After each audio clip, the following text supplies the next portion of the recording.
பப்ளிகேஷன்ஸை நடத்தி வருபவர்.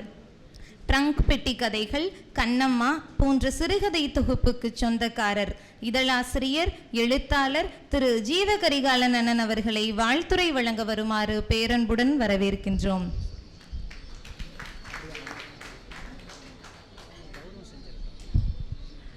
ஜீவகரிகாலன் அண்ணன் அவர்களுக்கு துணைத் தலைவர் ஏ சொக்கலிங்கம் அண்ணன் அவர்கள் சிறப்பு செய்வார்கள்.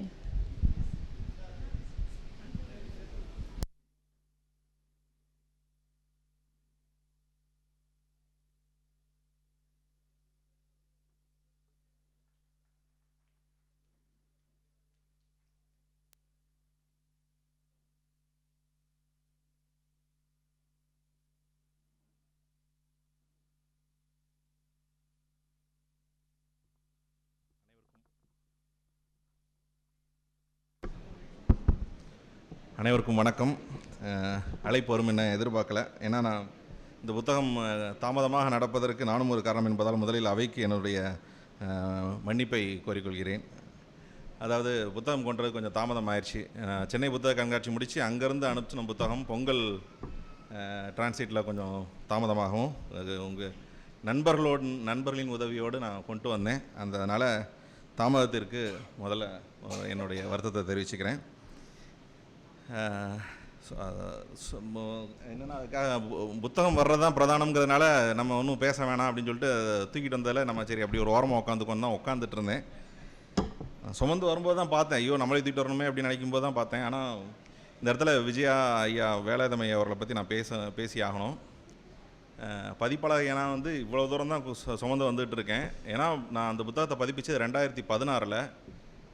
ஐயாவை போல் புத்தகத்தை அப்படி நெஞ்சில் சுமக்கலை நான். உண்மைக்கு இந்த புத்தகத்தை நான் இவர் கிட்டத்தட்ட சொல்லப்போனால் என்னுடைய அனுபவம் மாதிரி ஒரு 4 மடங்கு இந்த துறையில் 4 அல்லது 5 மடங்கு கூட அனுபவம் இருக்கலாம். ஆனால் என்னை விட இளமையாக இருக்கிறார் அந்த பதிப்பு தொழிலில். ஏன்னா இங்கே இருக்கவங்க எல்லாருமே இந்த புத்தகத்தை பற்றி பேச போகிறாங்க. இந்த முன்னெடுப்பு எப்படி நிகழ்கிறது அப்படிங்கிறத நான் பதிவு செய்கிறது இந்த அவைக்கு போதுமானதாக இருக்கும்னு நினைக்கிறேன். என்ன அப்படின்னா 2016 வந்த புத்தகம் இந்த இடத்துக்கு வந்திருக்க கதை தான் இப்போ நான் சொல்ல போகிற கதை. நான் ஒரு இந்த நூல் உருவான விதத்தையும் சொல்லலாம். இது கொஞ்சம் சுவாரஸ்யமாக இருக்கலாம்னு நினைக்கிறேன். ஏன்னா மற்றவங்களாம் நூல் குறித்து பேசுவாங்க. நான் ஒரு வாசகன் அப்படிங்கிறத தவிர வேறு எந்த கனவும் இல்லாமல் புத்தக காட்சிக்கு வருடம் போயிட்டு வர்றதோட நூலக அட்டை மட்டும்தான் என்கிட்ட இருந்தது. நான் ஒரு லாஜிஸ்டிக்ஸில் வேலை பார்த்துட்டு இருந்தேன். ஒரு சாதாரண ஒரு கிளரிக்கல் லெவல் ஒரு சாமானியன் தான். ஆனால் என்ன அப்படின்னா நண்பர்களோடு சேர்ந்து இந்த வாசிப்பு தீவிரம் அடைய இவர்களைப் போல் அங்கேயும் சென்னையிலையும் என்னுடைய நண்பர் வேடியப்பன் ஒருத்தர் இருக்கிறாரு. அவரும் ஒரு புத்தக வியாபாரி. அவரை மாதிரி ஆட்கள்லாம் நமக்கு ரொம்ப புத்தகத்தை இதை படிங்க அதை படிங்கன்னு சொல்லி நாங்கள் அங்கேயே இலக்கிய கூட்டங்கள் நடத்த ஆரம்பித்தோம். இலக்கிய கூட்டங்கள் நடத்ததுன்னா அப்போ நாங்கள் கிட்டத்தட்ட எல்லாருமே ஒரு 12,000-13,000 சேலரி அந்த ரேஞ்சில் தான் இருப்போம். என்னுடைய நண்பர்களோடு சேர்ந்து தலைக்கு 500 ரூபா போட்டு நடத்திட்டு இருந்தோம் 2012. அப்போ என்னென்னா மாதம் 500 ரூபா போடுறது ரொம்ப சிரமமாக இருக்குது அப்படின்னு சொன்னப்போ அண்ணாச்சிக்கிட்டலாம் கேட்டிருந்தா நாங்கள் அந்த முடிவை எடுத்துருக்க மாட்டோம். அவர் என்ன சொல்லிட்டாருன்னா அந்த புத்தக கடை வச்சுருந்தவரும் புதியவர் தான் நீங்கள் பேசாமல் புத்தகம் பப்ளிஷ் பண்ணிடுங்க, பப்ளிஷ் பண்ணிங்கன்னா அதில் வருமானம் வரும்னு அவர் சொல்லிட்டாரு. ஏன்னா அவர் அது வரையும் புக்கு போட்டது கிடையாது. நான் அந்த பதிப்பு தொழில் வருமானம் வரும் தொழில் நினச்சிக்கிட்டு நானும் ஒரு பதிப்பகம் ஆரம்பித்தோம். இதுவே நான் ஐயா கோயம்புத்தூரில் இருந்திருந்தேன்னா ஐயா சொல்லியிருப்பார், ஐயா நீ இந்த மாதிரி பதிப்பகம்ங்கிறது சாதாரண விஷயம் கிடையாதுன்னு சொல்லியிருப்பார். இப்போ வரையும் நமக்கு சுமக்க வேண்டியது இருக்கும் அப்படிங்கிறதெல்லாம் தெரிஞ்சிருக்காது. அதே சமயம் போட்ட முதல் புத்தகமும் 1000 துரதிர்ஷ்டவசமாக 1000 காப்பிக்கு மேலே வந்துருச்சு போட்ட 2 மாதத்துலேயே. அப்போ என்னென்னா இது ஒரு பெரிய தொழிலாக நினச்சிட்டு நம்ம பதிப்பகத்துக்குள்ளே போய் கால் வச்சதுக்கு பிறகு தான் அதோடைய ஆழம் அகலம் எல்லாம் தெரியுது. அந்த கட்டத்தில் கரெக்டாக சொல்லப்போனால் நமக்கு இந்த பக்கம் வேலை, நம்ம குடும்பத்தில் அடுத்து இப்போ எனக்கு பொண்ணு பார்க்குற அந்த ஸ்டேஜில் இருந்தோம் நம்ம. அப்போ அதனால் ஏதாவது ஒரு இடத்துல கால் ஒன்றா தான் நல்ல ஊனி இருக்கணுங்கிற கட்டாயம் நமக்கு வந்துடுது. இந்த பக்கம் போவான் அந்த பக்கம் போவான்னு பார்த்துட்டு இருக்கும்போது ஆனால் நம்மளுடைய வாசிப்பு நம்மளை இங்கே உள்ளே இழுத்துருச்சு, நம்ம இந்த இடத்துக்கு வந்துடணும்.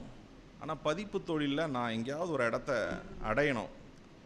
எனக்கு ஒரு விஷயம் இருக்கு, ஒரு வாசகனாக ஒரு தமிழ் சூழலில் நம்ம என்ன செய்ய முடியும், என்ன செய்யணும் அப்படின்னு எனக்கு தெரியுது. ஆனால் அதுக்கான சாத்தியங்கள் இருக்குமான்னு தெரியாது, இன்னைக்கு வரையுமே தெரியாது.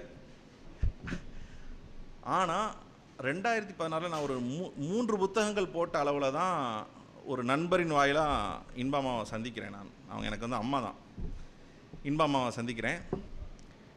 அம்மாங்கிறதுனால ரொம்ப சாதாரணமாக அவங்க எனக்கு ஒரு ஃப்ரெண்டு தான், பட் கூப்பிட்றதுக்காக மட்டும் இன்பம்மான்னு சொல்வேன். இன்பம்மாவை சந்திக்கிறேன். அவங்க வந்து அப்போ வந்து ஒரு நாவல் எழுதிட்டு இருக்காங்கங்கிற ஒரு அறிமுகத்தோடு தான் அவங்க சந்திக்கிறேன். அப்போ அவங்க கொஞ்சம் உடல்நிலை சரியில்லாமல் இருந்தது, ஒரு ஆக்சிடெண்ட் ஆகிருந்தப்போ நான் பார்க்க வந்தேன். அப்போ வந்து பார்த்தா கிட்டத்தட்ட 1000 பக்கங்கள் எழுதிட்டு இருக்கிறதா சொன்னாங்க. அந்த நாவல் பார்க்கும்போதே ரொம்ப ரொம்ப ஒரு ஒரு பெரிய மேக்னம் ஒப்பஸ்ன்னு சொல்லுவாங்க. இந்த மாதிரியான ஒரு நாவல் பதிப்பிக்கிறதெல்லாம் வந்து விஜயா பதிப்பகம் போன்ற பெரிய பதிப்பகங்களால் மட்டுமே சாத்தியம் அப்படின்னு நினச்சிட்டு இருந்தேன். பெரிய பதிப்பகங்கள் அன்றைய காலகட்டத்தில் 70% நகரத்தார்கள் மட்டுமே வச்சுட்டு இருந்தாங்க. இந்த கட்டத்தில் ஒரு நகரத்தார் வாழ்வியலை ஆவணப்படுத்துகிற புத்தகத்தை நகரத்தார் அல்லாத ஒரு பதிப்பாளன் பதிப்பிக்கிற ஒரு சாத்தியம் ஒன்று இருக்குல்ல, அது என்ன அப்படின்னா அதுதான் ஒரு மங்களம்னு சொல்லலாம். ஒரு மங்கள படைப்பு. அது ஒரு கனவுள்ள, ஒரு லட்சியவாதம் உள்ள, இந்த துறையில் ஒரு பயணத்தை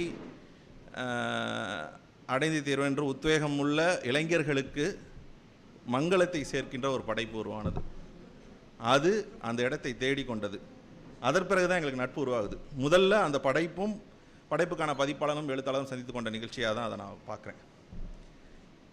வைகாசி 19 அது வந்து எத்தனை முறை திருத்தி எழுதப்பட்டது,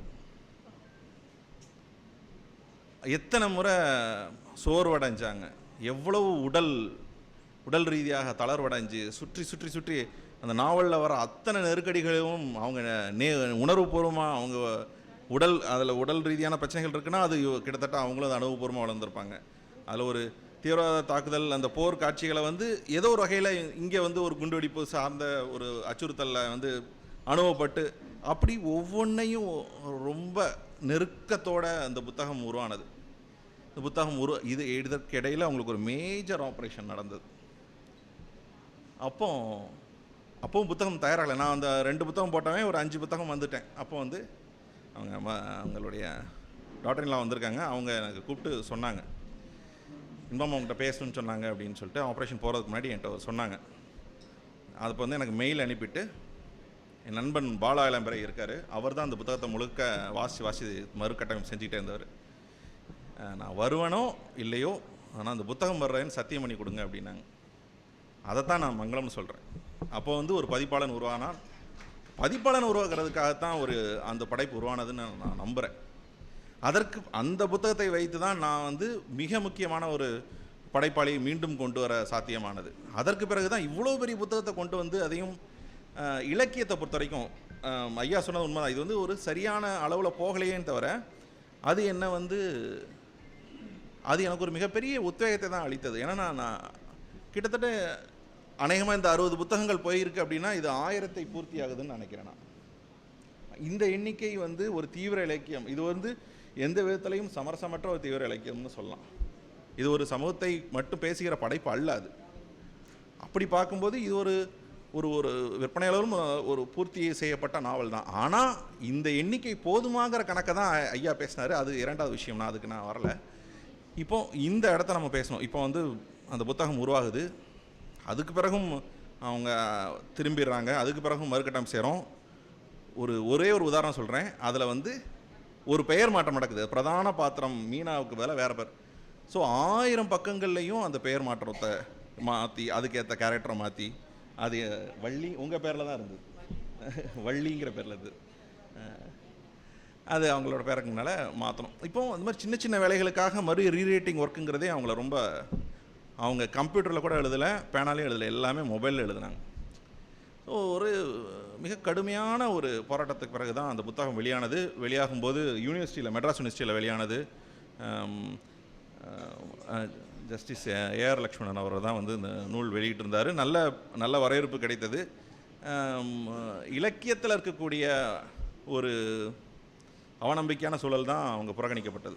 அதாவது என்னென்னா, வாசகர்கள் வாசிட்டாங்களே தவிர இலக்கிய மேடைகளில், அதிலும் குறிப்பிட்டு சொல்லப்போனால் நாஞ்சில் நாடன் போன்ற எழுத்தாளர்கள் வந்து அந்த புத்தகத்தை பாராட்டி சில கட்டுரைகள் வந்தாங்களே தவிர இதுக்கு கிடைக்க வேண்டிய இடம் வந்து கிடைக்கல.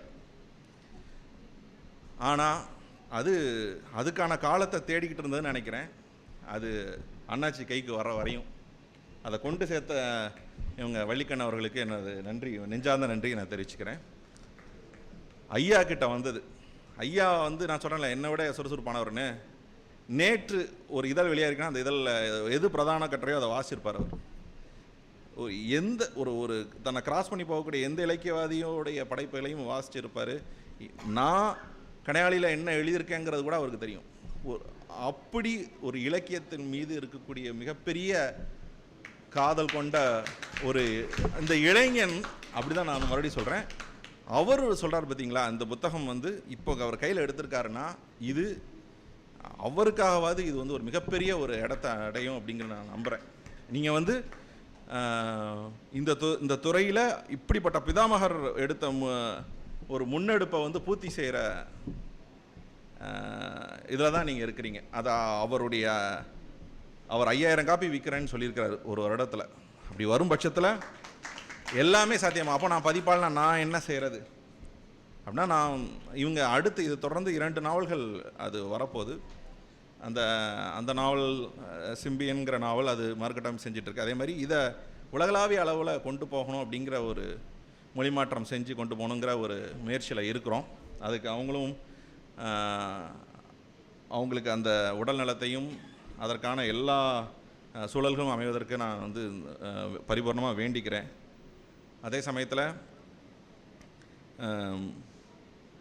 இந்த புத்தகம் நீங்கள் எப்படி வாங்கணும்னா, கட்டாயமாக வாசிப்பதற்கு ஒன்று, பரிசளிப்பதற்கு ஒன்று அப்படின்னு தான் வாங்கணும். ஏன்னா இது எங்கள் வீட்டிலையே, இப்போ எங்கள் அம்மாவே இந்த புத்தகத்தை குறைஞ்சது 3 தடவை வாசிச்சிருப்பாங்க. எங்கள் வீட்டில் எங்கள் அம்மா வாசிச்சிருக்காங்க, எங்கள் மாமியார் வாசிச்சிருக்காங்க. சொல்லப்போனால் எனது பாட்டி, அவங்க இப்போ காலமாயிட்டாங்க, அவங்க வரையும் வாசிச்சிருக்காங்க. எல்லாருடைய ஃபோட்டோவும் அனுப்புவேன். அப்படி அவ்வளோ சுவாரஸ்யமான புத்தகம். இது வந்து ஒரு 50 பக்கம் வர வரையும் தான், ஏன்னா அது எனக்குமே இருந்தது. 50-60 பக்கம் வரையும் தான் கொஞ்சம் நமக்கு கடினமாக இருக்கும். ஆனால் 60 பக்கத்துக்கு மேலே அந்த புத்தகம் வாசிப்பதாகவே இருக்காது. உங்களுடைய ஆட்சி ஒருத்தங்க உங்கள் கூடவே உட்காந்து கதை சொல்கிறது போல தான் இருக்கும். உங்கள் காதில் அது ஒளியாக மாறிடும். அதுதான் அந்த நாவலுடைய ரசவாதம். இது நான் புகழுரைக்காகவோ எதுக்காகவோ நான் சொல்ல. நீங்கள் 50 பக்கங்களை தாண்டி போகும்போது பார்த்தீங்கன்னா அதில் ஒரு பெண் குரல் கேட்கும். அது இன்பா சுப்பிரமணியனின் குரல் இல்லை, அது உங்கள் வீட்டு ஆட்சியோட குரலாக இருக்கும். அந்த டிரான்ஸ்மிஷன் தான் இதில் அவங்க பண்ணியிருக்காங்க. இந்த வட்டார நாவல் ஒரு மாபெரும் இலக்கியம். அதே சமயம் இது ஒரே ஒரு சமூகத்தை பேசுகின்ற இலக்கியமும் கிடையாது, ஒரு மாபெரும் மானுடத்தை பேசுகிற நாவல்.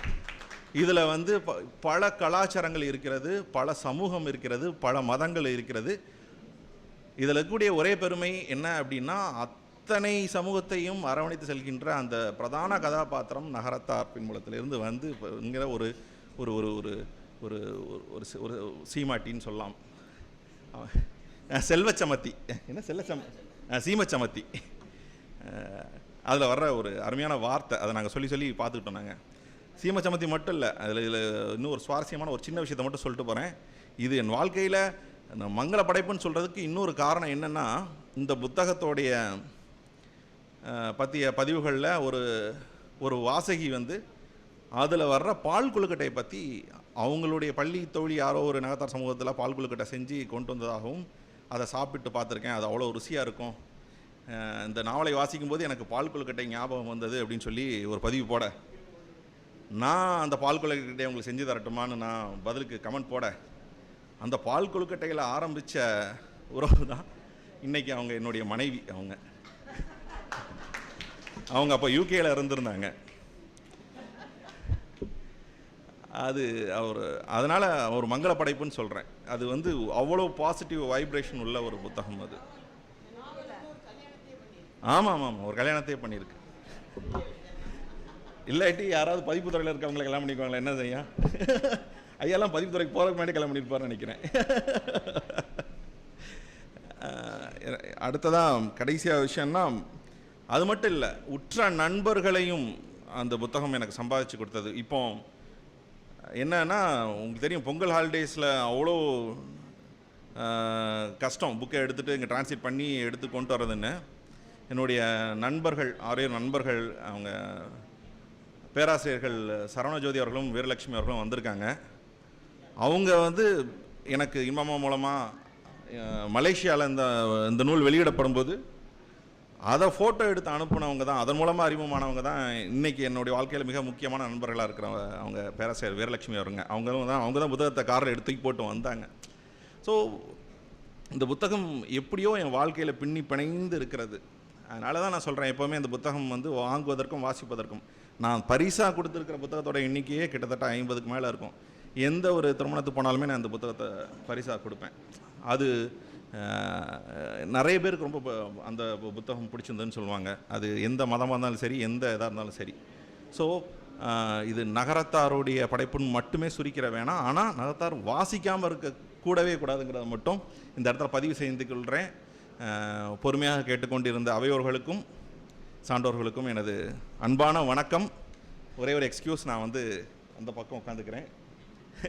அதை அந்த வசதியை நீங்கள் ஏற்படுத்தி கொடுக்க மாட்டேன். இல்லை, அவருடைய நண்பரோடு உட்காந்துக்கிறேன். நன்றி நன்றி நன்றி அண்ணன்.